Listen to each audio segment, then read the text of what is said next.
Good morning students. ఈ question అనేది ఎన్టీపీసీలో 2021లో ఇవ్వబడిన క్వశ్చన్. ఈ question find the value of ఇది ఈ విధంగా ఇచ్చాడు.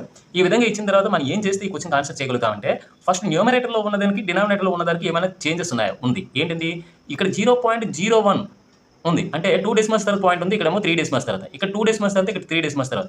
ఇప్పుడు ఏం చేస్తే మనకి డినామినేటర్లో ఉన్నది న్యూమరేటర్లో ఉన్నది ఈక్వల్ అవుతుంది. ఇప్పుడు మనం చూసినట్టయితే 0.01 హోల్ స్క్వేర్ని ఏం చేయాలి? ఈ విధంగా రావాలంటే మనం ఏం చేయాలి? ఒక 10తో డివైడ్ చేయాలి. ఒక 10తో డివైడ్ చేసాం కాబట్టి ఒక 10తో మల్టిప్లికేషన్ కూడా చేయాలి. Whole square.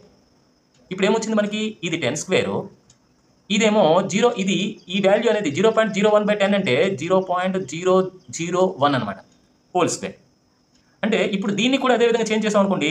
10 square into 0.022 whole square that equal to 10 square into 0.022 whole square అవుతుంది.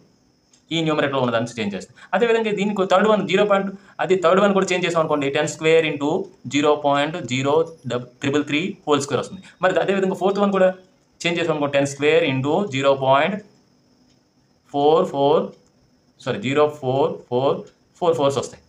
హోల్ స్క్వేర్ వస్తుంది. ఇప్పుడు ఈ న్యూమరేటర్లో ఉన్న వాటికి అన్నిటికీ కూడా 10 స్క్వేర్ ఉంది కాబట్టి 10 స్క్వేర్ కామన్ తీసాం అనుకోండి. అప్పుడు న్యూమరేటర్లో ఏమొస్తుంది?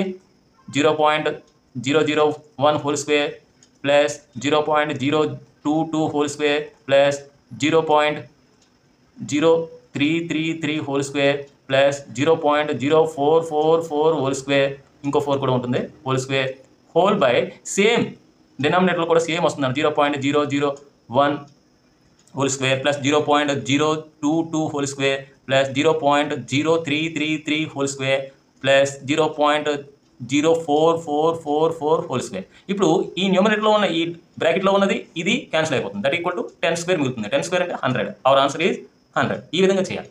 ఓకేనా? న్యూమరేటర్లో ఉన్నది డినామినేటర్లో ఉన్నది ఈక్వల్ చేయడానికి ప్రయత్నం చేసినట్టయితే మనకి ఈ ఆన్సర్ అనేది రావడం జరుగుతుంది.